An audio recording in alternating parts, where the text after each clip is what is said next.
Hi everyone, John Baldwin, Managing Director for Higher Education at JISC. Thank you ever so much for taking time out of your busy schedules to join us this morning. We're delighted to have you here. We are beginning to address a number of very significant, serious issues in the sector. Learning and Teaching Reimagined captures it, I hope, and hope that through today's webinar, we'll open a few doors and windows and have some lively exchanges led by our expert facilitators and some students as well. So thank you all for giving up time. Just to hand on quickly to David Maguire, who is the interim principal at the University of Dundee and chair of JISC, and David is going to set the scene for us as we move into the webinar proper. So again, thank you ever so much for being with us. David, over to you.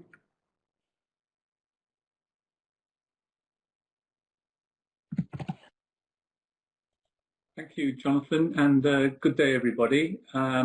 Welcome to this presentation today.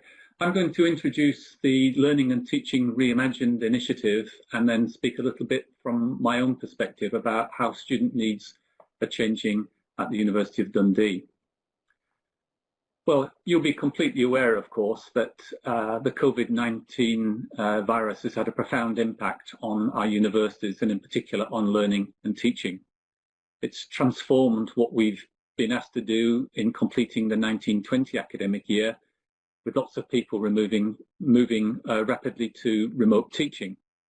I think it's fair to say that that activity highlighted a huge number of problems, a number of really significant issues, and pointed to some gaps in our capability and our expertise in UK higher education. But we managed to get through that. Teaching's largely complete. Many universities have done online examinations and assessments and are holding online examination boards as we speak. So attention's now turned to planning for the next academic year for 2020-21. And that planning is really focused on searching for answers and trying to build capability. And I'm acutely aware that at each institution, there are people who know some of the questions and people who know some of the answers, but nobody knows all of the questions and all of the answers. And so it occurred to us at JISC that if we pulled our talent and our capabilities together, we could figure out both the set of questions and the set of answers. And that's really where this initiative, Learning and Teaching Reimagined, was coming from. We're thinking about 3 time horizons. What can we do immediately for the next academic year? So getting help to people right now. Secondly, with a bit more luxury of time, thinking about the following academic year, 21-22, and how do institutions prepare for strategic change? How do they plan carefully and how do they plan thoughtfully?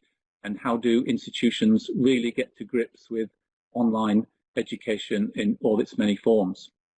And then beyond that, we want to put a bigger stake in the ground out there, perhaps 10 to 15 years out from now, and say, well, how can we be inspired about an alternative future for higher education? What can we do differently if we set our minds to it? And how can we increase and improve and extend and expand all of the ways we do learning and teaching?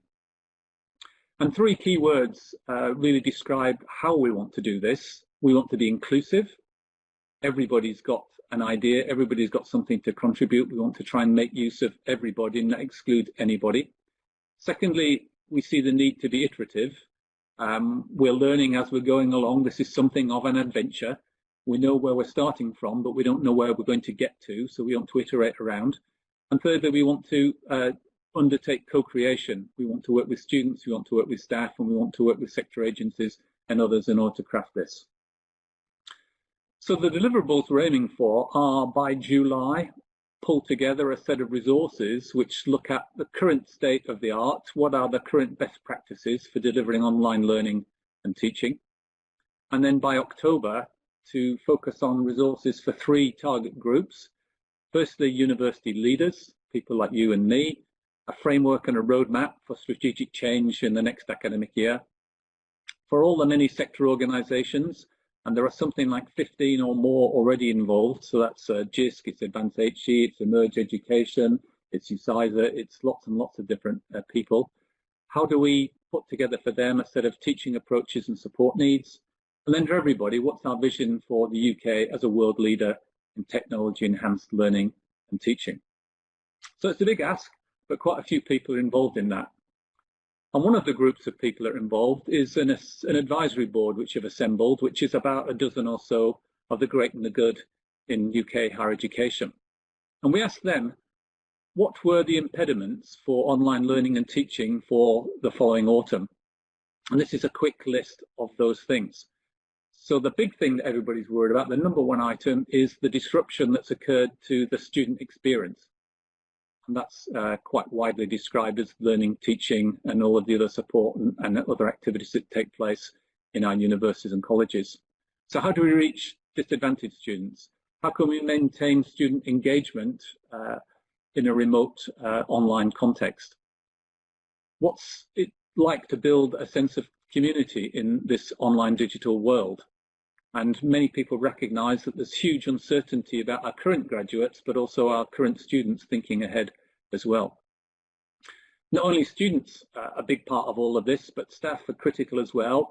And there's a recognition that staff don't necessarily have all the digital skills that they need, and that they will require intensive support if they're going to get through into this online learning environment. Quite a few universities are starting from a very low level indeed, and are recognizing the massive scale of change that's required. There are some worries about perceptions of online learning, and that's perceptions among staff, among students, but also in the media. The media narrative is that, well, university education is just about lectures, isn't it? And how can you put a lecture on online? You can never recreate a face-to-face classroom-based lecture theatre lecture in an online environment. Well, I would submit that that's actually the wrong question to ask, and it's the wrong way to go about this. Online learning is different than face-to-face, in-person learning. It offers some new choices and some new opportunities. We can all point to examples of really excellent in-person, face-to-face learning, but also some pretty rubbish stuff as well. And similarly, it's the case that you can have really excellent online learning and you can have pretty poor stuff at the same time. There are pressures on academic integrity. We need to get the rules, the regulatory environment right and ensure that we deliver high quality outcomes. And people like the QAA have done some fantastic work in a very short period to try and help us get forward. But I think they would be the first to admit that they're just dealing with some beginning and introductory things, and I'm sure are planning much more sophisticated responses to our requirements. But it's not all doom and gloom out there. There are some people who are really well prepared, and some people who've been doing this for years. Some people who are looking actually quite smug at the moment because they've got an online presence, they've got lectures captured, they've got really good digital solutions, and their staff and their students really know what they're doing. And those that are not quite so sophisticated can, of course, learn from that. So just moving on to a single slide, really, on how we're seeing the world at the University of Dundee. And I asked a few of our students here, well, what do you think about the impact of COVID, and how is the world changing around you, and what are your needs for the future? And they really highlighted these four things to me. Firstly, there is a differential impact of COVID-19 on different student groups. They're not homogeneous and the impacts are not consistent. And it's particularly highlighted the impact on what we might refer to generically as disadvantaged students. Not all students have really good access to the internet and good computers or phones to work with whatever digital resources we're able to make available. We sometimes forget that not everybody's got a brilliant home working environment. The norm for lots of staff and students is a poor internet connection, sharing bandwidth with other co-workers or studiers, kids running around, a cramped single studio flat which doubles up as the work environment as well as the home. Not everybody has spacious accommodation and great bandwidth. We're acutely aware of mental health challenges which have been exacerbated in some contexts where people are in the same work and study environment don't have the same connectivity to others, etc. And for students, a big challenge about loss of income, because when the economy closed down, their sources of income closed down, and they're really fearful about funding their studies, funding their the living expenses through the lack of income from work. It's worth pausing for a moment, thinking, well, why do students come to university?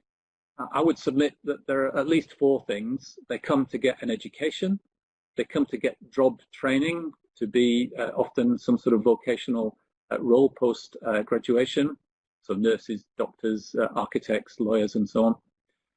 They come for accreditation in order to get the qualification they need to go on to the world of work or on to other things. And they come for what some students refer to as the student experience. And it's perhaps that, as much as anything, which has suffered badly as a consequence of the need for closing universities and moving to an online sort of environment. Again, I don't think it's just about recreating the parallel virtual equivalent of all of those. It's about rethinking in the new normal what each of those means and how we can take advantage of what digital technologies and digital approaches offer in this sort of environment.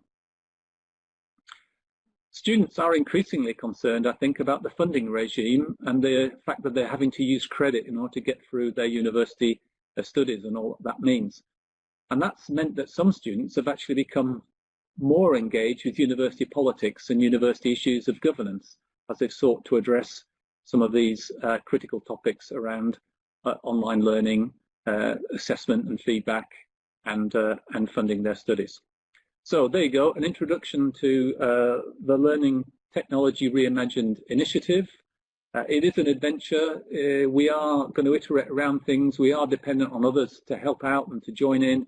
And that's why we're really pleased to have so many people here today.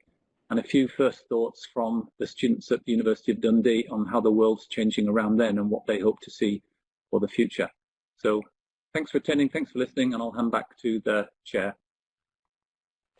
Thank you very much, David. Hello, everybody. My name is Chris Thompson. I am JISC's digital practice specialist in communication and collaboration. And a few of my colleagues are going to be working with you today on this webinar. It's my job really to be effectively the continuity announcer and also the timekeeper. So we have got a very packed agenda today to get through. And I want to just spend a little bit of time just giving you a bit of a picture of what's going to be coming up within this. So overall, we're looking here at the question about how students' situations and expectations in all the diversity have changed recently.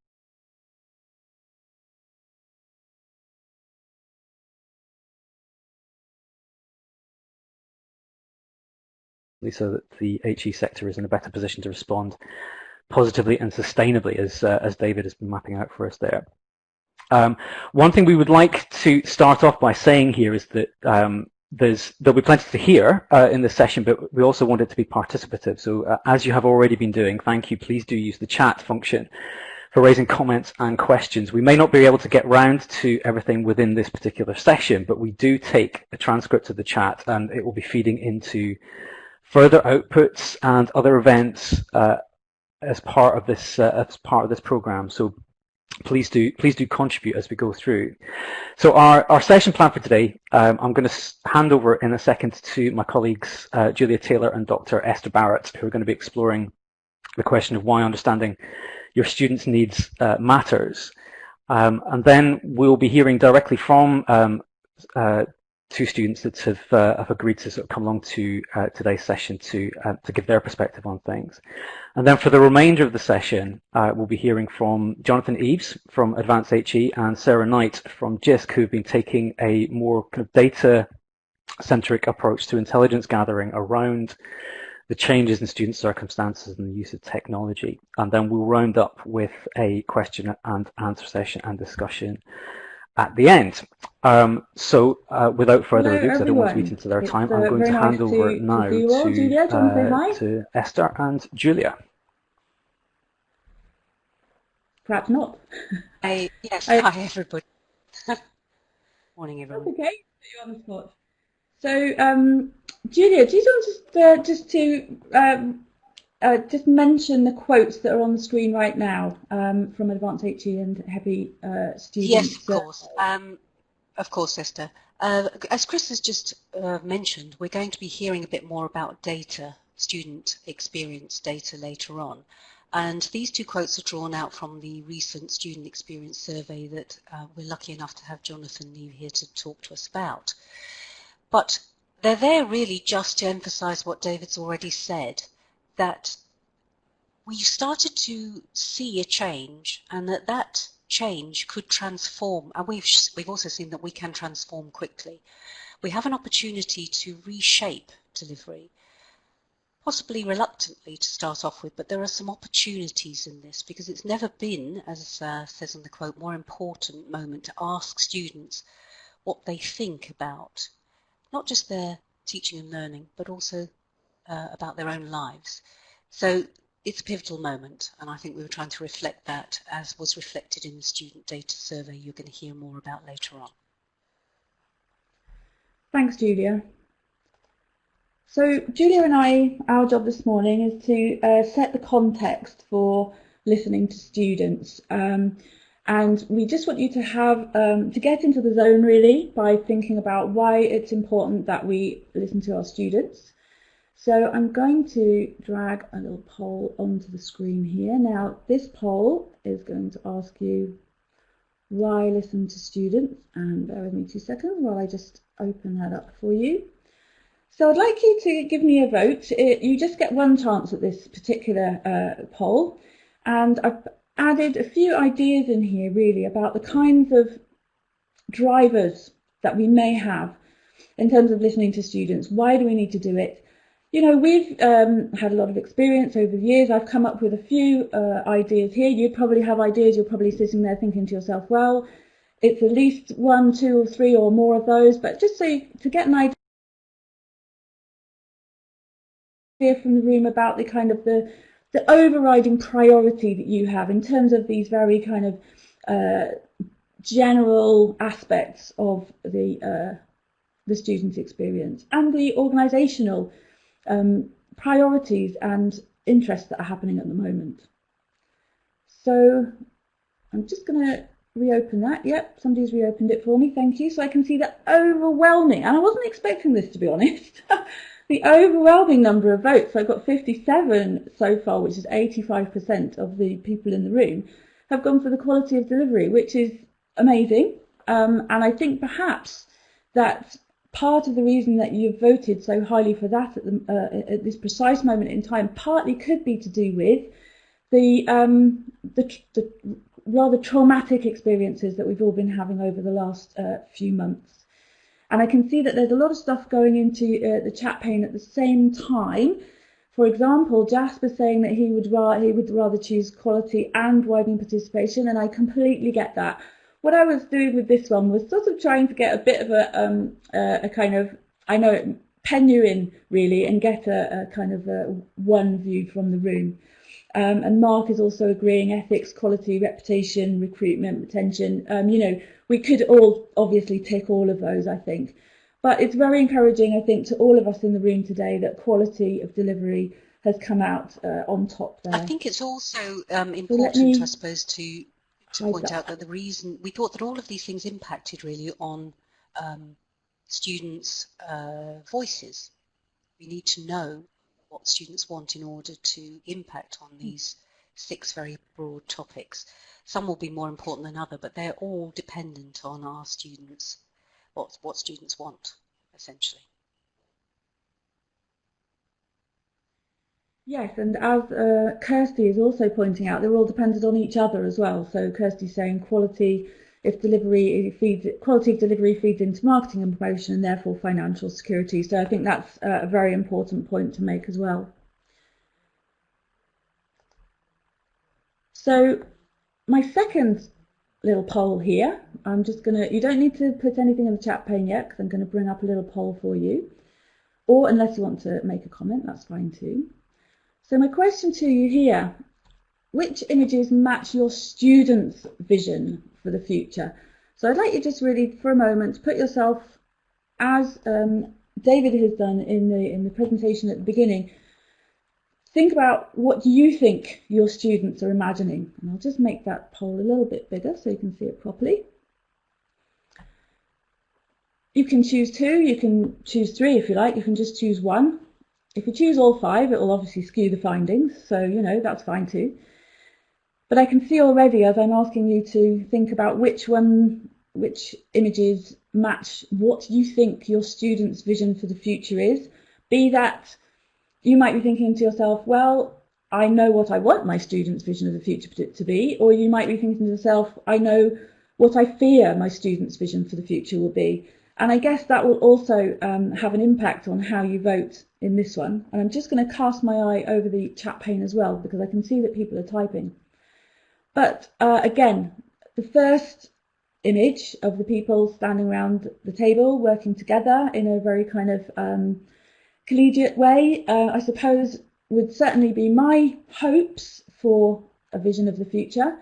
And I think the second image has got something of the battery hen about it, in those little boxes all facing their computer screens and not working with each other. We've got the lowest votes for that one, and I can absolutely see why it does have a kind of very unappealing aspect to it. There's quite a few votes still for number 3, but obviously in the minority here, and I think probably everyone in this room today, part of the reason we're here is we're probably having some kind of assumptions around that not really being what the future is going to look like for us and our students. I can see there's stuff happening in the chat pane, but there's quite a lot going on, so I'll just come back to that in a moment. But Julia's keeping an eye on the chat pane too. But the overwhelming one really is image 1, which is kind of what I was hoping, but also we've got quite a lot going for 4 and 5 as well. And of course, work-based learning and higher apprenticeships and those kinds of agendas are coming more and more into our view as well. And working, you know, on the job has been a very, very important part of our students' experiences for a very long time. I'm going to end that poll and I'm going to ask you one more question. And some of you may have been typing something relating to my next question in the chat pane. But my question is this: why did you choose the images that you chose? So let me pull out this poll. This poll is an anonymous short answer poll, so you can type your answers in. A couple of sentences will probably get you up to the character limit, and if you put another answer in, it will override the first answer that you put in, just so that you're aware. But I would assure you that these answers are anonymous, so hopefully you'll feel free to be able to pop in whatever ideas you have around why you chose the images, why you thought students would be the vision that students would be having in the future. And I can see immediately you started mentioning the pandemic, so I'm just scrolling up and down a bit now. Worries about COVID-19, absolutely, and I can see some more in there about heightened risk of infection, but I can see another one talking about learning in their own time and space to resume anxiety. Absolutely, and you know, this very much touches back into the ideas that David shared with us earlier around mental health and well-being, and also spaces in which a person can be, perhaps home spaces aren't very appropriate for their learning, and so they may have to come along and want to be part of a campus experience for a variety of reasons, of course. And somebody also mentions the experience of being in university there as well. Traditional university, traditional expectations, and then there's a sadly at the end there. So that's quite an interesting one, because maybe you voted for a more traditional layout because you think that that's what students will be thinking. There are so many entries on here, and that's exactly what I would have thought. We haven't got a vast amount of time, but what I did want to do was to assure you that we'll collate all of these, and you yourself, you can scroll up and down as well and have a look at those as we've gone along. But also, we'll collate some of these worries and expectations and kind of visions, and we'll send those out to you when we let you have the resources from this webinar. But I hope that these little polls have put you in the mood to thinking about putting yourself into your students' shoes and thinking about what their expectations are. So let's bring Julia back in now, and I'll hide that.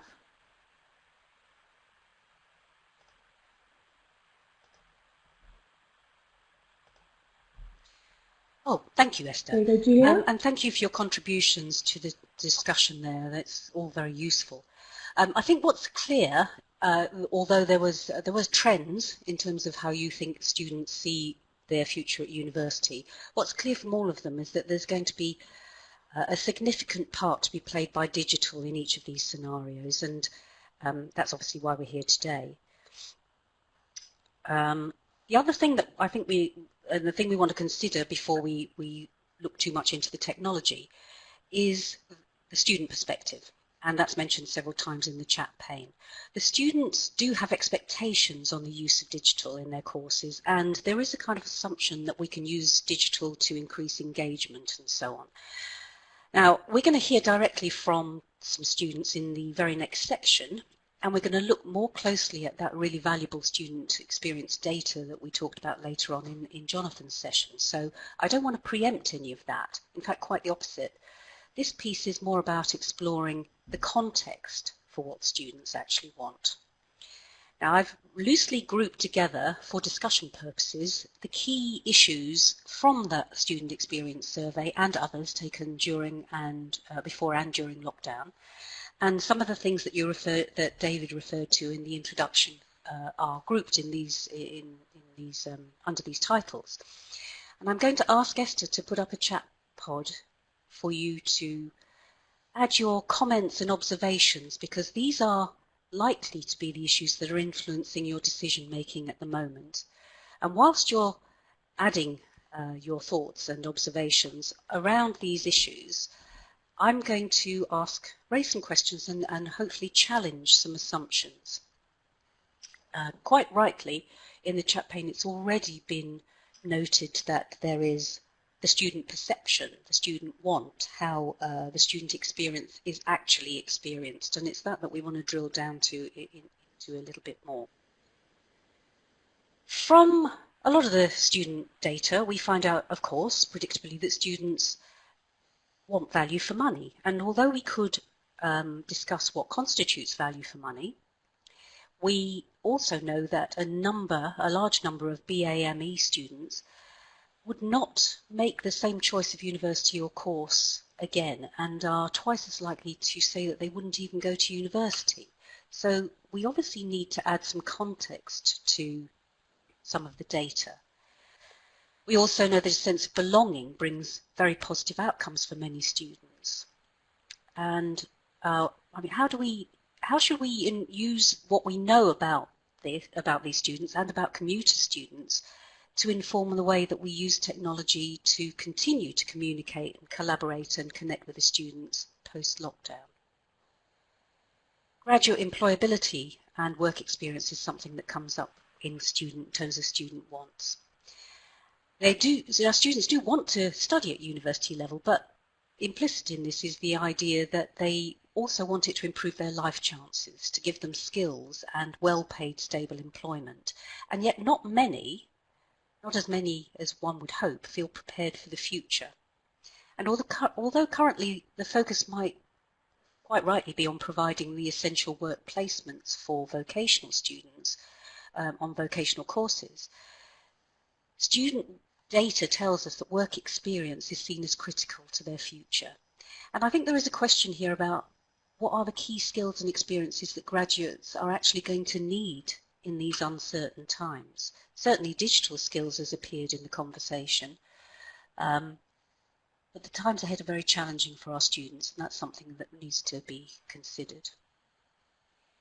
Student mental health and well-being unfortunately continues to be a major concern. And a typical student between 18 and 24 years old, who tend to be at the forefront when we think about students, and that's the stereotype we think of, they are less likely to be happy than their peers in the general population, which should be giving us food for thought. But this is set in a context of some underrepresented groups being overrepresented in mental health statistics already. So I think that there is a question about whether we're clear about what students are actually saying about the stresses of their student lives. Do we actually believe that stresses are inevitable and even desirable? Or are we just perpetuating unnecessary challenges that actually disadvantage some students much more than others? And those overall outcomes for underrepresented students are an ongoing issue, and addressing all the additional economic, cultural and social barriers that they face is a bit of a big ask. But we probably do need to think about how we, going forward, we can shift the stubborn retention and attainment gaps, and if there's anything that online delivery can do to do that. Far more students have been in paid employment whilst they're studying, but of course there is an impact on their study skills, their personal development, their professional networking and their well-being, and this is currently disproportionately affecting lower socioeconomic groups of students. Now, it's been mentioned before, and it's been mentioned in the comments so far, that diverse and disadvantaged students, those from Black, Asian and ethnic minorities, those with disabilities, LGB+, those that don't have family support or are mature students with considerable additional responsibilities, are forming an increasingly large part of the student population. Technology has been exploited to access new communities in new ways, and it can be used to provide a much more personalised learning experience. So, while we're thinking about online delivery, we should be thinking about how it could support perhaps a more flexible curriculum and encourage independent study options that maybe fit better with these students' additional commitments. I think the question is, are we being strategic enough about the best use of technology going forward, rather than responsive to the situation we find ourselves in right now? And there are many students we're not hearing from. Some, as has been pointed out, don't have digital access and they don't have financial resource. Some don't complete their courses, and some simply don't complain because they sadly have less confidence or lower expectations. So this is a good time to point out that the accessibility regulations that meet a deadline in September 2020 are designed to raise the entitlement for disabled students, for example. But it will raise the bar for all student online experience because it will actively invite their feedback. So if this is a concern, you could take a look at our training program. We've got implementing accessibility online training at the end of this month on June the 30th, and we can give you more details about that. And the final thing yes? Oh, sorry, say the final thing, sorry. Yes, I was going to say the very final thing here that I just want to bring up, and then, obviously we can have a quick look at things that are coming up in the pane, was about student expectations of technology, which after all is what we're talking about here. I'm not going to talk about the statistics because I'm going to leave that to Jonathan later on, but most students feel that the technology being used is basic. So there's clearly quite a lot that we can learn about student preferences in online environments that we should be building on going forward. And I think the question I want to leave you with is really, are we asking all of the people we need to ask the right questions? Which is going to lead us into the next section where Zach and John are going to introduce us to a couple of students who we can actively listen to. Thanks, and I wanted to also just point out quite a lot of the comments were really chiming with the things that you were saying as you were going along, Julia. And many people are talking about flexible learning experiences and support and for students through their experience, and access and accessibility, and there are many. You can probably see yourself if you're scrolling. Yes, I am scrolling, and it's really reassuring to hear this. I know it's already been emphasised by David, but we have an increasingly diverse student population, and we need to be very careful that we are listening to them all and understanding the experiences of all of these students. That sometimes is not the case because the student panels are not always as diverse as they could be. So I think this is really why we wanted to drill down a bit about the assumptions underpinning some of these student data. It's very valuable to have that data, but it's also really important to speak to as many students from as many diverse circumstances as is possible within your organisation. Perfect, thank you. I think we'll draw a line under it there, and just to reassure you, we'll be hanging on to all of these comments, and they will all be collated into to let you know exactly the diversity and also the themes that come out of the chat panes that we've shared with you today. But I'm going to hand over, Julia, if that's okay with you, back to Chris. Thank you very much, Esther, and thank you, Julia, for that. That was brilliant. Thank you so much. I'm going to move the chat box has now disappeared, so I'm going to move us on to the next next slide. Once I've got my iPad to stop pinging at me. So our next section is looking at kind of one side of the coin of kind of what do we do to understand student needs and how they're changing. And the first one, obviously, is to ask them and to talk and to listen to experience and stories. So I'm going to hand over to my colleagues John Sumter and Zach Gribble, who have been working with a couple of our student partners to uncover some of this. So John and Zach, it's over to you. Brilliant, thank you, Chris. Good morning. It is still morning. Yes, good morning, everybody. Of course, you know, with a session like this, we thought it was really important to bring the student voice into the conversation today around the changing needs of our students. So to do that, John and I were tasked with inviting 2 students to the session and ask them a range of questions that we feel are important to ask in this current situation. The challenges and changes that we're seeing in the sector do affect the students, and the decisions that are made in reaction to those challenges should be informed in some way by those learning at the institutions. So I would like to introduce you to Brad and Laura. They've both been very enthusiastic with their opportunity to talk with us in this session, and they are both most welcome. Brad is a second-year student studying digital film production, and Laura is doing her PhD in gerontology and aging. We also know that there are some other students in the session with us, so if they feel like they want to respond to some of the questions, they are most welcome to put them into the chat box as well.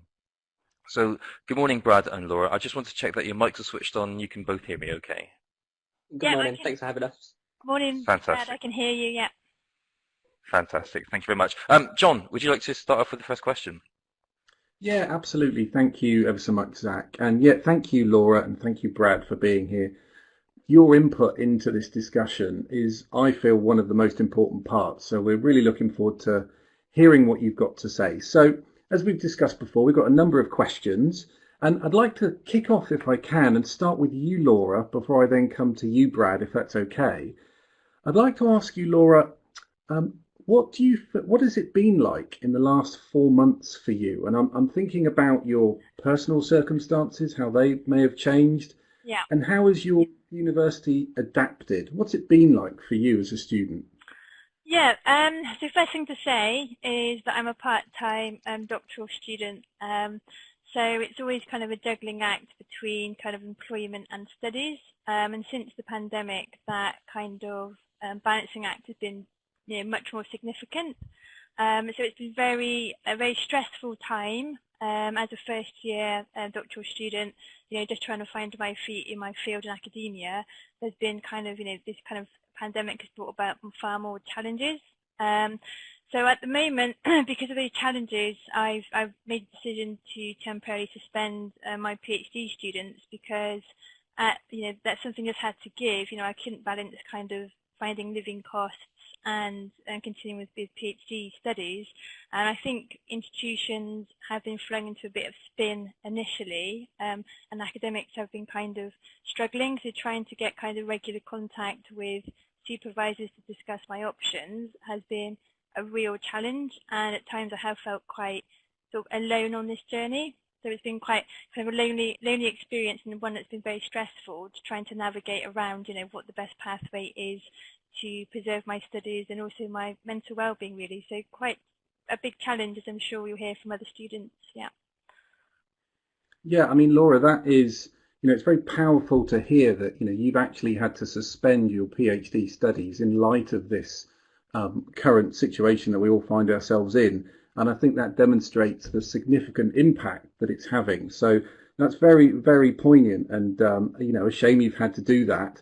And also the fact that you're highlighting there that you're feeling a little bit alone and maybe you could be supported better. So thank you for that, Laura. If it's okay, Brad, if I could turn to you and ask you the same question. What's it been like for you? How's it changed?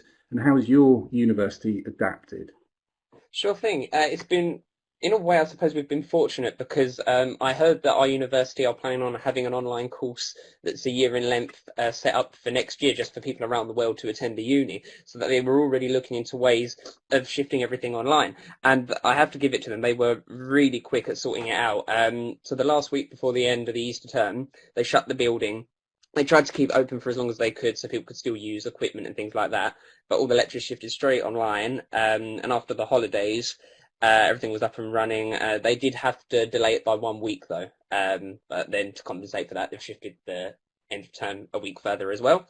But no, it's not been too bad because I'm studying film sales at the minute, and the coursework we have to submit is a portfolio with a website, marketing material, all that's done in the basic programs of a computer. So there was no filmmaking this term, although I have heard from third years that they haven't been able to complete their final major projects. So they're going to have to come back next year. The uni are going to let them come back for the autumn term and finish everything off, and it won't affect their degree. And what's been really nice as well, extenuating circumstances for people's mental health, they're not requiring anybody to have evidence from a doctor, because it's hard to get to a doctor. As long as they've got a valid reason and they can sort of prove it enough in the way they bring it forward, they won't be capped at a grade D. If they need to have a little bit more time, they will have a fair chance. So they've been very supportive in that sense. Okay, Brad. I mean, that's really interesting to hear, and it's good we've got almost kind of polar opposites of maybe how you've been feeling to maybe how Laura's been feeling and experiencing over this time. And it's, pleasing to hear that you're saying that your university's been able to move quickly and support you. And it sounds like you feel quite supported, which is good. So we've got two sides of the coin here. I think what will be interesting now is, Zach, if I hand over to you for the next question, please. Yeah, thanks, John. Brad, we were talking about the support that you need from university in order to meet the learning outcomes of your course. Yeah. I'm would like to get a picture of how you would like to learn. I mean, when we're thinking about the future, would you like to go back to usual? Would you like it to be a more online approach, or would you like a blended approach where possible? I would absolutely love for things to go back to normal. It's really quite funny because every time now we hear this terminology, the new normal, we all sort of sigh and roll our eyes at it, because it's such an abnormal situation. This should never become the normal, and especially in the field I'm going into, it's very much about collaboration and working as a team. And of course, you need the equipment to film and things like that. So definitely going back to normal would be the best approach, although we are aware that they've told us that we're going to go into third year with a hybrid approach. Yeah. So it's going to be half online because we're third years. They want to get us back into the building to use all the equipment. But later on today we have a meeting and we will find out what their full plan is. Although we have been told that for filming our final major projects, we are going to have social distancing in place. The scripts are going to have to be doctored for this. Makeup artists, for example, will have to wear PPE. So it will affect the content we make. But yeah, it'd be nice to be in the classroom, because in order to cope with this, a lot of us outside of our Zoom lectures, we've all gone onto Skype to talk to each other and support each other, because like myself, for example, I'm in, like you were saying earlier, a studio flat.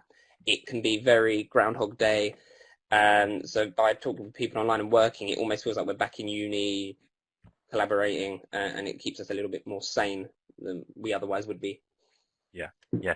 Laura, how do you feel about the future moving forward? Are you looking to go to your learning, back to usual, or are you looking for a more online or blended approach from your position? Yeah, this is an interesting question because I'm kind of studying at distance anyway from my institution. I'm about 60 miles away from it anyway, so I was kind of commuting up backwards and forwards once a month. So I actually quite welcome a more kind of online approach because that's more flexible and would fit my kind of balancing employment opportunities with studies. So the university have been quite good in that they have kept us informed through email of up and coming sort of seminars, and they've laid on a couple of extra sort of workshops as well that we've been able to tap into, and some ad hoc training around peer reviewing for journals. So there has been a few bits and pieces around, and I think I'd quite like to see a blended approach really, that would maybe enable me to kind of go to the university sort of once every couple of months really, because that would make it a lot easier to manage employment commitments as well on top. So I quite welcome that hybrid approach. Yeah, definitely. Yeah. And thinking about that hybrid approach, I mean, do you need what do you need from the institution to think about what are there any additional tools or technology or resources or spaces that you need to maybe that you don't have now? I mean, or things like the library or study groups and things like that. How do you think about replicating those sorts of things?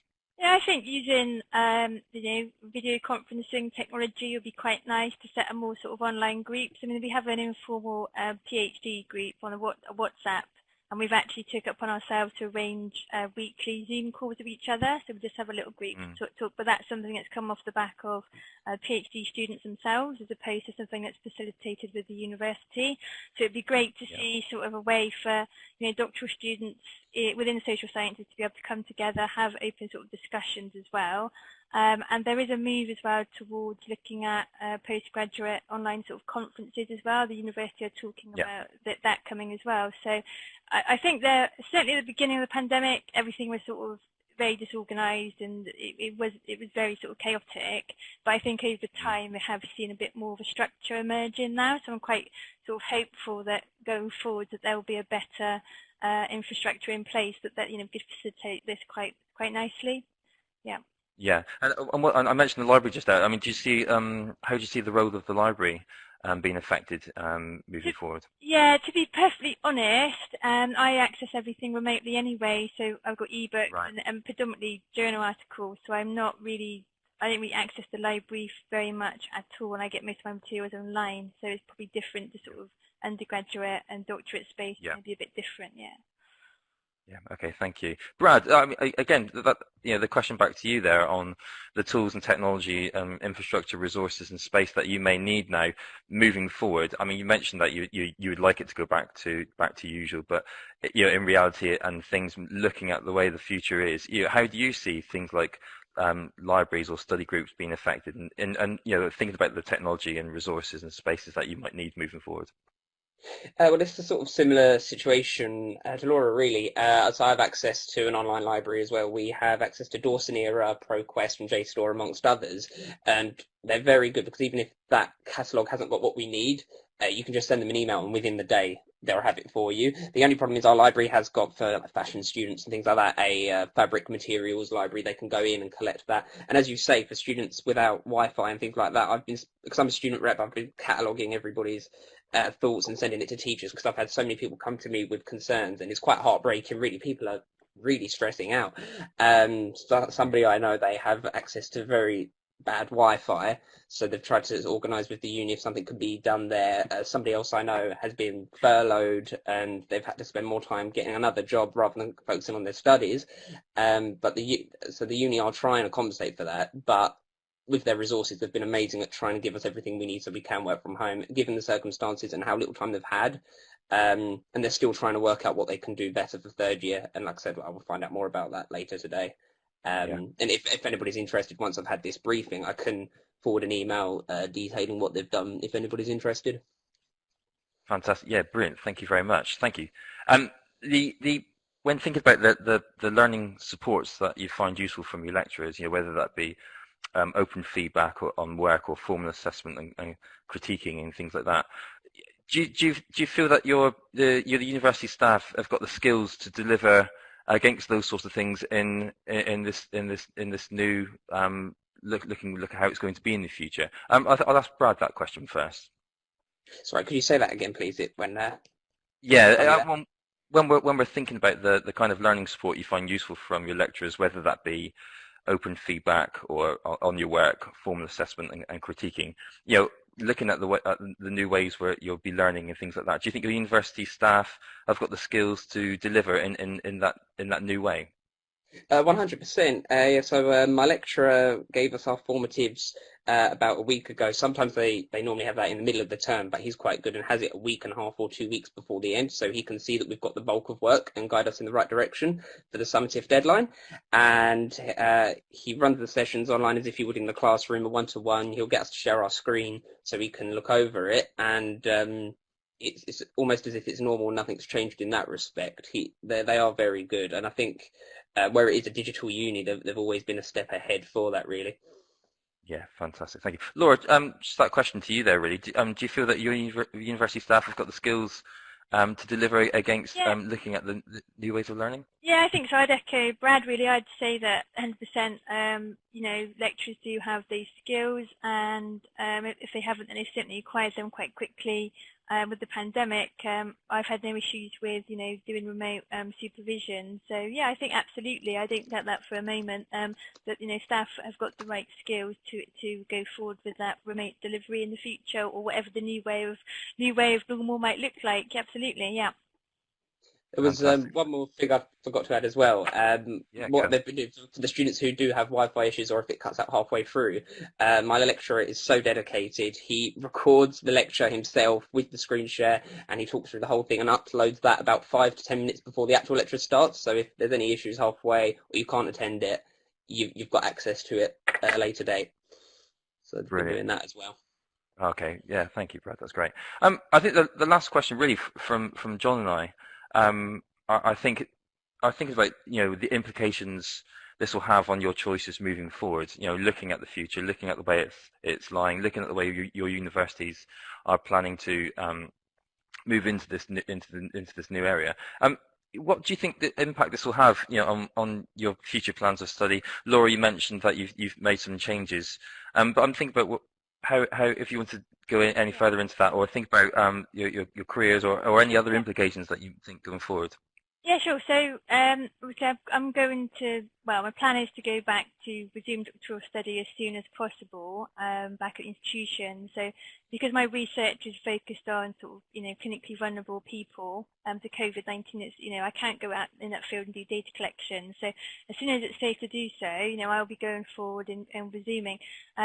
I'm quite passionate about my area anyway, but I am concerned about kind of future research funding. So, you know, once I qualify with a doctorate, you know, what opportunities will be out there for me at this time in social science, and perhaps that is, you know, a concern really, and where my qualification would fit in, or whether there's going to be more of a need for, you know, more vocational skills. I don't know quite where my doctorate will fit, but because I'm so passionate about and I'm so interested in my subject area, it's not a huge concern. And I've also got a foot in, you know, an employment, and I am doing things in academia, you know, paid work now. So I feel I kind of got the best of both worlds. So I'll definitely be resuming as soon as it's safe to do so. Yeah, without a shadow of a doubt. And hopefully, you know, because I am part-time, we're a long way off, 4 or 5 years down the road. Hopefully there'll be, you know, new opportunities will come out in the UK for my field. Yeah, so I'm quite positive about the future. Brilliant, thank you, Laura. That's great to hear. Brad, the same question to you there, really. It's thinking ahead. So what I mentioned a moment ago, how third years will be coming back to finish off their things. That means when I go into my third year in October, there'll be another, like, our year is particularly big. The digital film production course in Rave is highly subscribed. I can't remember the exact number, but it is near 200 or something like that. And with the third years that are coming back to finish theirs, and we've been reassured it's only a handful because most did film, but the concern is where we have to share kit and time things, will there be enough to distribute between all of us? So that'll be interesting to see. And the other thing is where, of course, students' mental health hasn't been okay, because it's such a surreal time and people aren't with their friends. Some people work better in uni, as you were saying, for their personal reasons. Will the grades reflect this? Will they change what the boundaries are next year? Will there be some leeway, especially as we've got to film something in a different way, and we're having to adapt like the industry is. The film industry, there's a lot of articles at the minute with social distancing happening and how that affects the story. So we're hoping that there is some understanding, because the teachers have been very understanding, but will the boards put this into consideration is what we want to know. Yeah, fantastic. Thank you. I can really see how that that would really impact on that. Chris, I'm going to hand back to you here and see if there are any questions that are coming from the floor. Yes, thank you, Laura, and thank you, Brad, so much. That was absolutely brilliant and a fantastic, rich picture of what your experience has been like. There's a couple of questions. Sorry, I've just got to head off now because I've got that briefing with my uni. So I'm really sorry I can't stay this last bit. But thanks so much, everybody, for having me. Really appreciate it. Thank you, Brad. So I guess the question is for Laura there, but also we'll put these questions to Brad as well, and feedback on the responses later. Steve Bailey, who's our head of consultancy here at JISC, has asked if there is one thing that you would want your institution to do differently next academic year. What would it be? I think just having all resources and workshops and opportunities kind of put into one formal area, so that there's a platform for digital resources and remote learning, so it's easy to access. Oh, sorry, that's my dogs. The door, guys. I'm really sorry. I'm just going to have to answer the door. I will come back to you next. Don't worry. That's fine. I think perhaps, well, I'm just going to have a look through the chat to see what other questions we've got coming in. There's an interesting one from Jasper Schatz there. Question for students: what online approach would they particularly recommend to other universities? Can I just seed something while Laura is away tending to the door? I'm back. Okay, it's fine.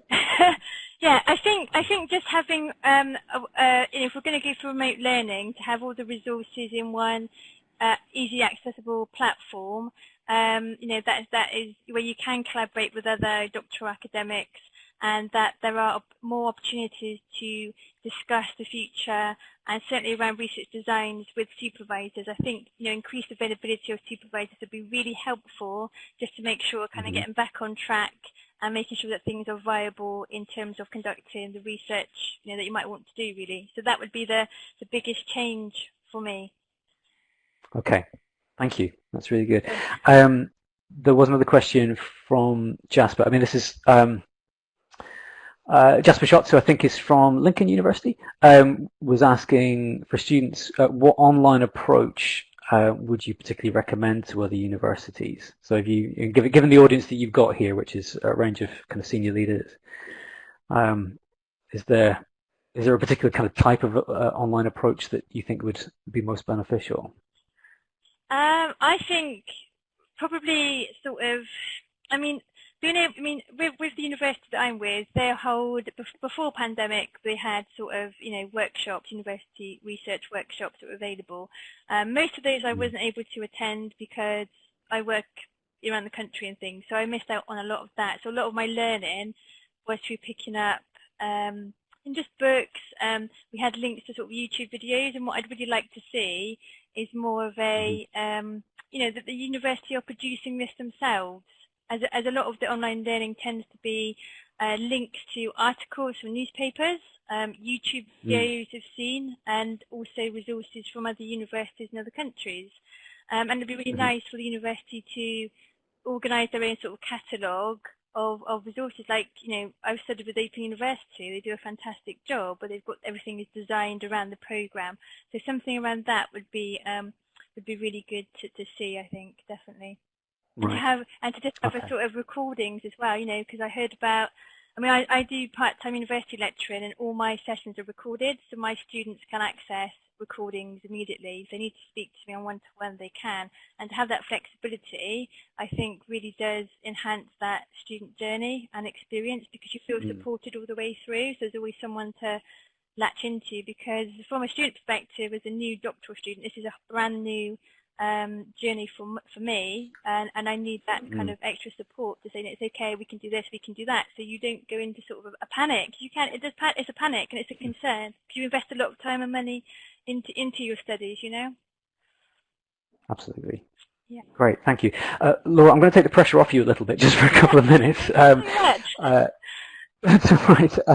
But do stick around if you can. I wanted to just refer to a message that's gone into the chat window from Rob Howe from Northampton University. And Rob and I had a bit of a chat yesterday because Rob was doing a bit of the preparatory work for this, and and got in touch with us. Rob, I just wondered whether, over sort of a minute or two, whether you could just sort of expand a little bit about what you're saying there about how you've approached this and the sorts of questions that you've been asking your students at Northampton. If we'll probably need to, Edward, it's Rob Howe, and if we can perhaps enable his microphone. Rob, you might need to go up to the top of your screen and click on the. Is that you? Rob should be able to see the microphone icon there now to connect up.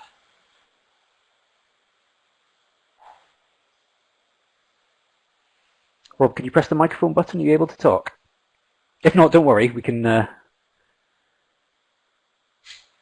find other ways of bringing you in.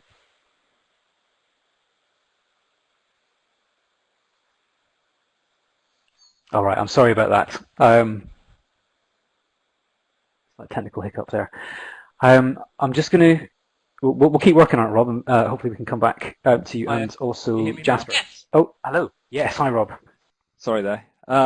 Yeah, just very quickly then. Sorry, I'm conscious of the time. So yeah, Northampton, we've moved to a new campus in the past 2 years based on active blended learning sort of principles. So we've got no lecture theatres at all. So and we've got smart working principles actually for staff. I think the sort of the timing really from March onwards I think was important for us because obviously we were very much finishing a lot of our sort of core delivery going into assessment, so obviously that sort of explains a lot of the work that we had to focus. We did have some background work because we'd done the JISC Insight survey that actually picked out quite a thing, and actually that's the thing I put into the chat window, some of the results from that, so we do know what our students were actually saying at that time. We're going to try and repeat some of those questions, and we're also going to get the discovery tool as well to try and help us identify where we are in terms of student and staff digital capability. I think in terms of what David was saying at the start, in terms of what we're focusing on now, we've got the heads of e-learning that are gathering together a lot of delivery options really that we're considering for September onwards. For the next academic year, obviously trying to get things settled down, working very much on our learning teaching model, and then really for that 10-year hence, we're basically back to normal. So we're going to continue with our drive towards being socially innovative really at Northampton, and particularly that for us is that sort of drive towards business as usual. So we've gone through that critical incident stage that everyone did to business recovery, and we're very much now sort of business as usual already. Brilliant. Thank you. There's a request there from Ahmad Jafar. Wondering if you could share the survey questions, please, if that's possible. I do notice that there's a few questions in the chat that we haven't had a chance to get around to, one from Kat Clark and one from Emma Hewitt. I've taken a note of them just because hopefully we can come back to them, because I think they're really, really interesting questions about building relationships with remote students and also thinking about supporting students starting their studies in September. But I'll have to play timekeeper again and move us on to the next section, if that is all right. So thank you very much to Laura and Brad for that, and to John and Zach for facilitating. I think it's really important to get that dense, rich picture of what the student experience is like. One thing that we say within our digital leaders program that we run at JISC is that it's kind of important to make sure that when you're trying to establish what we know about a situation, there has to be a balance between the story and also the analytical data side of things. When the two things work together. So from that perspective, we want to kind of have a look at the same issues but from a different vantage point. So in 10 minutes or so, I'm going to move over to Sarah Knight, who is JISC's Head of Data and Digital Capability, who's been looking at the emerging picture of students' uses of technology for the learning. But before we do that, I'd like to welcome Jonathan Neves, who's Head of Business Intelligence and Surveys at our partner organisation in this project, Advance HE. To explore some of the recent analysis that they've been doing with the Higher Education Policy Institute, HEPI, on the student academic experience. Jonathan. Okay, thank you very much, Chris, and good afternoon, everybody. I'm going to quickly go through the key findings. And this is a very current piece of work in that we only launched the results just last week, last Thursday officially. So hopefully it should be new and certainly very relevant. You can access the report on Advanced HE's website. It's a free report, and you can access it on HEPI's website as well. So I will go through, myself and Rachel Hewitt were the co-authors of the report, Rachel Hewitt from HEPI, and I'm going to go through the key findings. Generally, actually, taking on board some of the comments mentioned earlier, there's actually some really good feedback of the student experience, particularly since lockdown. Half of our fieldwork happened from mid-March onwards after lockdown effectively, and half before. So 10,000 students in total, about 5,000 students spoken to since lockdown. And that was just the way it panned out, but it does allow us to do this analysis. First thing is on value for money. You probably see headlines on value for money. Students, value for money, there's more people believe they get good rather than poor value, which is great.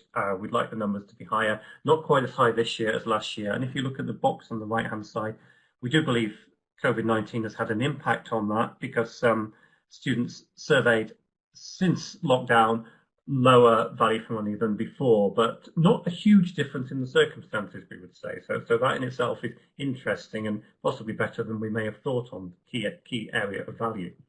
What drives value? So if you receive good value, your answers are highlighted in green, and students who said they perceive poor value, their answers are highlighted in red.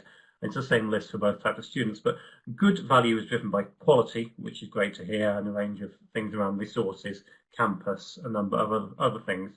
Poor value perceptions are driven almost principally by the cost of going to university. We've had that for a number of years. It's understandable, completely understandable, but it's not coming through in terms of quality driving poor value, it's cost. But actually, if you look at the bottom, a number of students this year only really were saying another reason was driving my perception of poor value. So actually, what is this? What's coming through? Let's just have a look at this on the next slide. These are the open comments. So these are comments from covering an area that wasn't covered in our pre-prepared list that we gave to students. This is students saying something else drove their perception of poor value. There's two main things. It's actually the industrial action happened around February time, and it's the impact of COVID-19. So bearing in mind, this isn't everybody saying that. It's just some of those students saying they receive poor value. Not as many, there aren't as many of those as we may have feared, which is something, but those students in question are mentioning the contact hours, strikes impacting on missed lectures, and the pandemic impacting on their perception of value because everything has been moved online, or they don't feel that they are receiving the same level of input from their university. They're not saying it's the university's fault. Look at the top.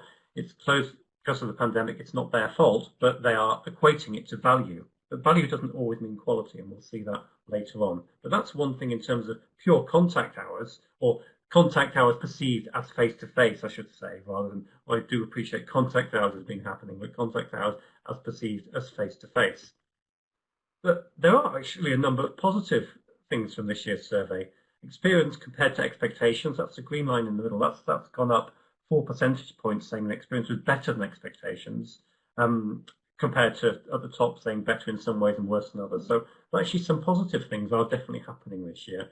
Assessment was really strong this year. I don't have time to show that slide, but next slide I'll show is three of our number of measures on teaching. And these have actually all gone up since lockdown. So compared to two samples, equal samples, 5,000 in each, pre-March the 16th and post-March the 16th in terms of when the student was interviewed from the panel. This is a panel by YouthSite, I should say, who we work with. So all these measures have increased statistically significantly since the lockdown was introduced. And this is really encouraging in terms of guiding independent study, in particular exploring own areas of interest, debates and discussions. And all the other aspects of teaching also held fairly steady. So actually, this is really positive and really interesting finding here that's good news to share. Students are also starting to believe this year, this is generally this year across the survey this year, they're receiving more information on how their tuition fees are spent. They tend to say they don't receive enough information, still a long way to go. They tend to say they're receiving more information. How would students like their tuition fees to be spent? So what are the priorities for students and how might these be changing? Well, the overall priorities aren't necessarily changing. Campus development's important, teaching facilities and resources, spending on teaching staff. Actually, all aspects of staff has gone up this year. If you look more towards the middle and the bottom, research staff and management staff, wonder if the industrial action has played a role in this. But also there's perception on spending on other things that are not always student facing. They're towards the bottom, but they are changing. University spending money on investing in the local community for one particular example. You can get a real clear view of what's important to students and what remains important to students in terms of what they'd like to see their tuition fees spent on. Well-being was mentioned in an earlier conversation, and well-being is a concern, and amongst the student population generally. We always find this, and you see compared to the purple line, which is the ONS, Office of National Statistics, young population, compared to our large survey of undergraduates over time that is actually going in a less positive direction, apart from the anxiety measure, which is something to look at in a slightly more positive light. But generally, well-being is a concern. COVID-19 certainly won't have helped. We know it's not helped among the general population, completely understandably. But if you look at on the table on the right-hand side, we do believe there's an issue with being prepared for the future. Students who are prepared for the future, who think they're prepared, their satisfaction's higher. They think they've learnt a lot, their satisfaction's higher. There is general anxiety around wanting to know the student feels they've learnt enough, they're prepared, they've got everything in place to help move on and take what they've done into what their future holds for them. Just again, as mentioned briefly, looked at some of the key measures of the survey, value for money, you'll see learnt a lot, would choose the same course and experience at the university again, cut that by UK-based, by UK domiciled students of different ethnicities. The main area of concern is black students of black ethnicity. If you, in particular, only 45% would choose exactly the same course at university again. Only a fairly small proportion would actually not go into higher education, but clearly the actual experience has not chimed for them completely. They haven't had the best possible experience amongst what is generally a very good set of results. So there are issues and remain issues among students of different ethnicities. We've pulled this out. We could have done the same among possibly disabled students as well, clearing students as well. We've looked at in more detail in the report. So the experience isn't the same for everybody, unfortunately. And just the last area I'd like to talk about is educational technology. We asked a new question this year. For those of you who are familiar with the questions we tend to ask, we ask a mixture of consistent questions and we introduce new questions as well. We asked a question on the extent to which technology is used in learning. And we asked this without realizing what was going to be happening to the world and the world of education. And we asked students to say, well, is technology used in your learning? Well, 97% of students said technology was used in learning, but only 7% believe it's advanced technology. Generally, it's basic technology. This is basic according to the students, but clearly that in itself is a significant finding. And even that advanced technology isn't always what some people in the rooms might call advanced, but this is students believing they're taught by advanced technology. These are some of the examples. I've got a full list of open comments that we could share if required, but the report has more detail. But not everybody believes at the moment they're taught with advanced technology, which is really interesting. In fact, only a small proportion do, and these are some of the examples that they believe are advanced. But I wanted to finish on this slide. What's particularly interesting is that if a student is taught with advanced technology, or what they believe is advanced technology, then their experience tends to be significantly better. If you look at all these key measures and the green bar there, so more students are more likely to say they would choose the same course in university again, significantly more likely to say they've learned a lot, have received good value, believe their skills gained would have an impact on their future, and believe technology is important to learning. So all these measures, advanced is ahead of basic, which is ahead of non. So that's really interesting in terms of making sure that there's the right technology available. Clearly, it needs to be the right technology for the learning. I don't think anybody's saying just use advanced technology. It's as simple as that. Not that it is simple, but clearly it has to be right and appropriate. But there is something there in terms of advanced technology isn't widely used at the moment. Even understandably didn't change since the lockdown. Since teaching tended to move online, we didn't really see a change in our metric. But where it is used, the experience seems to be better. So there's a lot to go through, but the full report is available online, and myself and other colleagues at Advanced HE and HEPI are very happy to be contacted about these results. I hope this snapshot was useful and certainly hopefully chimed in with what we're talking about today. And now, just with conscious of time, I think that's my last slide for the moment. So thank you very much. Thank you very much, Jonathan. Yes, there's a few questions in the chat, which I think we'll get back to if we get an opportunity. But without further ado, I'd like to, for a different perspective on this, to hand over to Sarah Knight, who's our Head of Data and Digital Capability at JISC. Thank you, Chris. And really interesting to see the comments that are coming through in the chat window. And I'm trying to sort of reply to those while listening. Fabulous to hear from Brad and Laura, and the most important message, I think, if we say what one thing are we going to take away from today, talk to your students. We know, as we've been hearing, there are so many differences in perceptions and experiences, in backgrounds, in context, and we have been on this road of research, I have to say, since 2005 within JISC around raising the importance of speaking to your students around their digital experience. So, if that's the one message to take away, please do. I'm delighted to share with you today a few snippets of our 2020 Digital Experience Insights data. Rob Howe kindly shared a few insights from the work that's happening locally at Northampton.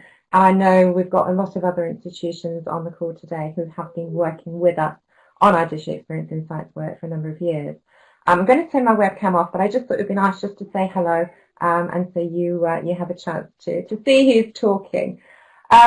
So what I'd like to just put into context around what I'm going to share, and also what you've just heard as well from Jonathan, is more of the data side. But absolutely the key messages that are coming through, I think, throughout this session is it has to be about knowing, understanding, having that ongoing dialogue with your students. The value of that, the work that you can do, even in an online sense, in terms of, as we've done today, having that dialogue, working with students in partnership. And I know there's been some fantastic references in there from Jasper, who's been bringing in that theme. It's so important. And one of the slides I will be sharing, I think, will perhaps be a bit of a wake up in terms of some of the data on how many students are actually involved and have that opportunity of sharing their discussions. Students will always surprise us. They bring creativity, they bring innovation, but importantly, they bring their requirements. And we cannot make the assumptions that we know what their experiences are like unless we are getting that information from them. So data is important. And I have to say, if we're not baselining where our student experience is starting from, if we're not having that data that we can go back and interrogate about their access needs, about their experiences on course, about their requirements for digital skills support, then, it puts us in a very uncertain place, even more so now, which is absolutely critical with the situation we're currently in and planning for September. So it is really important that we are able to, whether through our insight surveys or whether through approaches that you have within your own organisations, but to know how you are gathering your students' experiences and to have that diversity of responses coming through in relation to their digital experience. And that will very much inform the discussions, the work, the planning that you're doing across all the areas within your digital strategy, whether that relating to the course experience for your students, how that's being designed in terms of the curriculum input, whether it be in relation to the financial investment that you're making in infrastructure, whether that be in the shift that's now needed in actually encouraging and supporting students with their learning at a distance. And of course, we haven't spoken about international students, but of course their needs are equally going to be challenging and very important to build into the overall picture. And importantly as well, to be able to benchmark where you're at. In relation to the sector, we saw those interesting slides there that Jonathan shared around students' perceptions on value and their experiences. And it's really important that we're also able to benchmark the digital aspects within there. So in terms of our work that we've been doing, going back to 2016 in relation to building our surveys, when we started this work, we said, no, categorically, we're not looking at surveys. But actually what we recognised with all the interviews and the work we've done preceding that is that very few institutions had robust mechanisms in place for gathering their student needs and gathering their experiences of digital. So surveys was a way of almost saying, well, this is the minimum. It's the one thing that you do. You're able to get some data back from your students to have that representative view. Then at least that's a starting point for the ongoing dialogue that you need to continue to have with your students. So as a starting point, the surveys is that sort of baseline, that benchmark, but certainly to carry on those discussions. And although we're talking about students in this webinar, we have to also consider that we have got other voices that need to come into this discussion as well. And I know we've got further webinars in the series around staff, which equally links to the work we've been talking about. So a little bit of insights into our 2020 data, and just to say that we've had 37 universities work with us this year on our insights data. Overall, we've worked with over 100 plus, 120 plus organisations over the years around the surveys. So the question sets are robust, they've been tested, they've been very thoroughly reviewed and developed each year in relation to the sector needs and co-designing those question sets with our universities that we're working with.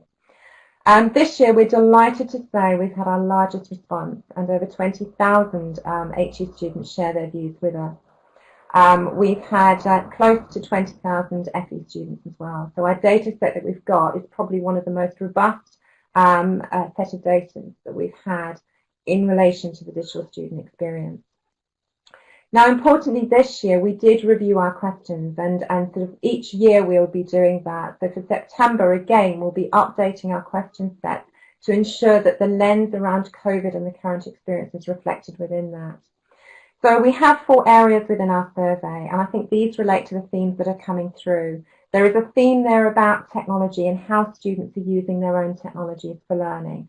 So that access issue, that equality there in relation to access issues is one that can be teased out through that area.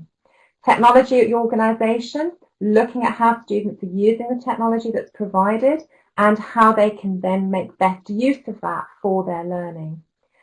So theme 3 is looking at technology in your learning, and that's one I hope I'll be feeding into the subsequent webinars around staff experience, because that very much relates to how the curriculum is designed, how the learning is delivered, those experiences of using the digital environment for learning. And then theme 4, which again is coming up in the chat quite frequently, developing digital skills. And that is absolutely essential that we need to be considering. And local questions can be fed in at a local level. So very quickly, a quick snapshot of highlights. We've got that sort of sample there in terms of the students that submitted their views, predominantly undergraduate, but also some postgrad taught. So a few highlights in relation to access, which I think is one of the important areas there. You'll see that the green relates to HE, and I've just put the comparison there for FE in there for information. So there is an assumption that the majority of students have a device to work on for their learning. There's a large percentage there that have got laptops, but I think we cannot always assume, as we've been seeing in the chat, that the other issues around that relating to Wi-Fi, relating to actually the space to learn, is going to be something that they have at this point in time. Technology in your organisation, there's a few themes there that are coming up. In relation to some of the highlights, and thinking about now how students are being able to access the resources that they will be having access to on campus, as we heard from Laura. It's also worth mentioning that our data set, as the HE1, the majority of HE universities did their surveys pre-lockdown. So, so a large percentage of this data is reflecting that experience. So it's also worth thinking about what your learners would be saying in response to some of these questions. And I know I'm running out of time, so Chris, you'll have to just say when to stop. But of course, as I say, we just wanted to get some of these slides in. I won't dwell too much on that slide, but the one I did want to pick up that really relates to what we've been saying. 17% of students have had a chance to be involved in decisions about digital services in their environment. And if we are talking about that co-creation, that ongoing dialogue, that partnership in terms of how we really meet student needs going forward, we really do need to be making sure we've got mechanisms in place to allow students to participate, to contribute their ideas, to hear more about that experience. And I haven't got time to whiz through the others, unfortunately, but also thinking about, ease of which they're able to navigate their learning environment, which, of course, those stats are showing quite low responses there of students that feel those cases are there. Also, the way in which students are using the technology, and that's absolutely key in terms of thinking about how you are designing interaction, engagement, and those are some of the key indicators that I think are coming through across all levels of the education sector at the moment around what students are valuing and what's important.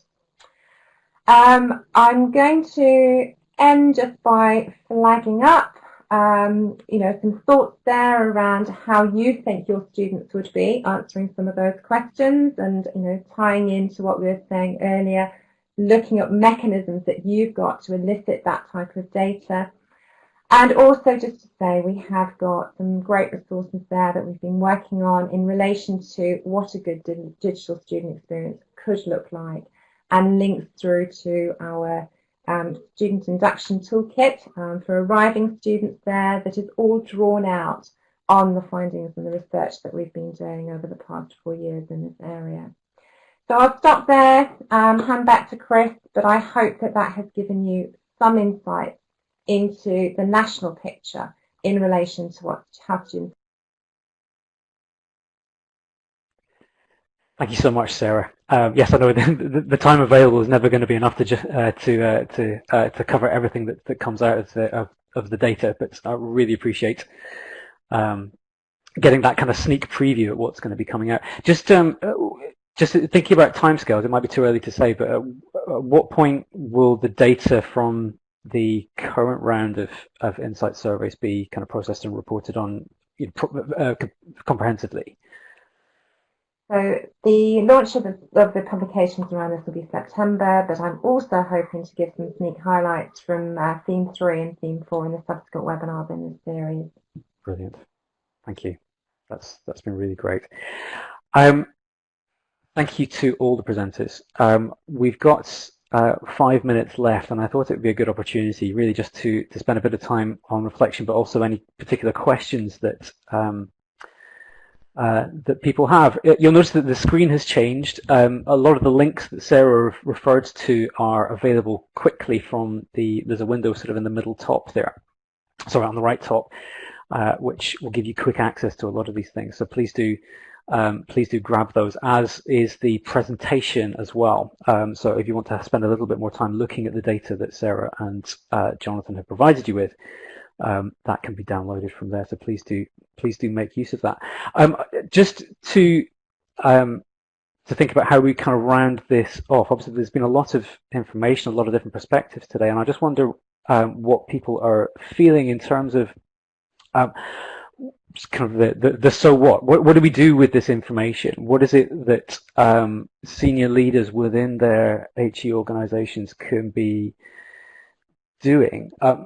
Partly to get a better handle on kind of the data and also the student experience and the student voice within their organization, but then also kind of putting it into practice. What do we see as being kind of the next step from this?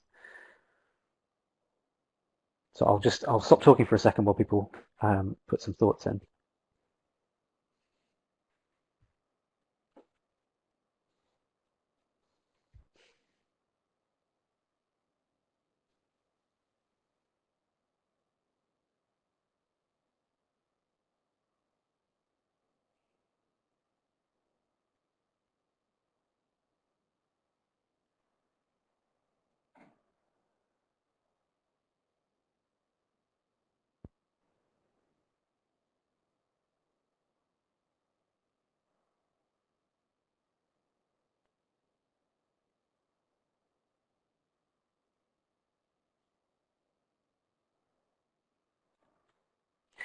Great. So there's a few things coming to the chat at the moment. Vicky highlighting the necessity of listening to the information. I think for me that's kind of one of the key things about the student voice side of things is yes, we want a sort of a qualitative and a quantitative view of what the student experience is, but listening to student voice has other benefits as well, in that the difference that it makes to students to know that their voice is being represented and heard is a really important part, and particularly when we're looking at things like well-being, but also just that full and open participation within education that we're heading for. Keeping an iterative approach, you've also said, which is interesting. Kate Yeoman's kind of drawn attention to the need to kind of take an agile approach to this, and particularly I think when circumstances change as quickly as they do at the moment, that's probably an uncomfortable situation, but it's one of the things that we perhaps need to kind of address as being a fact of life at the moment. Jasper's got the point there about follow-up session. I think would be great to this, and yeah, absolutely. We were never going to cover this whole thing and its issues within 90 minutes, and this whole program will continue with a mixture of further webinars, but also there'll be roundtable sessions. There will be workshops, as well as the outputs that come from it, and we're very keen to kind of keep a conversation going all the way through this. So yeah, we'll take that one on board, Jasper. Greg, I'm glad that it's been a thought-provoking exercise for you. Rob's there saying, kind of responding to students that they know that the survey completion is valuable. Yeah, so students can kind of see the impact of them putting their views across. Just going to take a little view through some of these. So yeah, there's some very interesting other points coming in there. Just to bring in Penny's view at the end there about giving students who don't normally interact with the Students' Union a voice, which echoes very nicely what Julia was saying earlier on about kind of the full range of voices needing to be heard, particularly the ones that traditionally find it difficult to kind of get their voice across. And there's perhaps something for us to take away there. I am going to wrap up now. Thank you so much to David Maguire for giving his time up today to set the context for the whole Learning and Teaching Reimagined program, but to Esther, Julia, John, Zach, Laura, Brad, Jonathan Neves, and Sarah, thank you so much, and thank you to everybody for coming along and participating so freely. There's a lot of information in the chat window for us to take away and start working through. Questions for us, questions for the sector, so we'll be wrapping that up in future events and kind of dissemination. So remember, please do access the links that are there, take a copy of the slides, and we hope to see you in the next webinar, which rather annoyingly I forgot to make a note of the date of when that is happening, but if somebody some of my co-presenters could drop that into the presenter chat, I will get it in there. But the next one will be looking at the changing landscape as far as staff needs are concerned in the teaching and learning space. So we would very much like to see you in there. Thank you, Louisa. 1st of July, how lecturer needs are changing. So thank you very much. I'm going to stop talking now, but if there's any further questions you want to drop into the chat for us to take away, then please do so. Thank you very much, everybody. Have a lovely afternoon.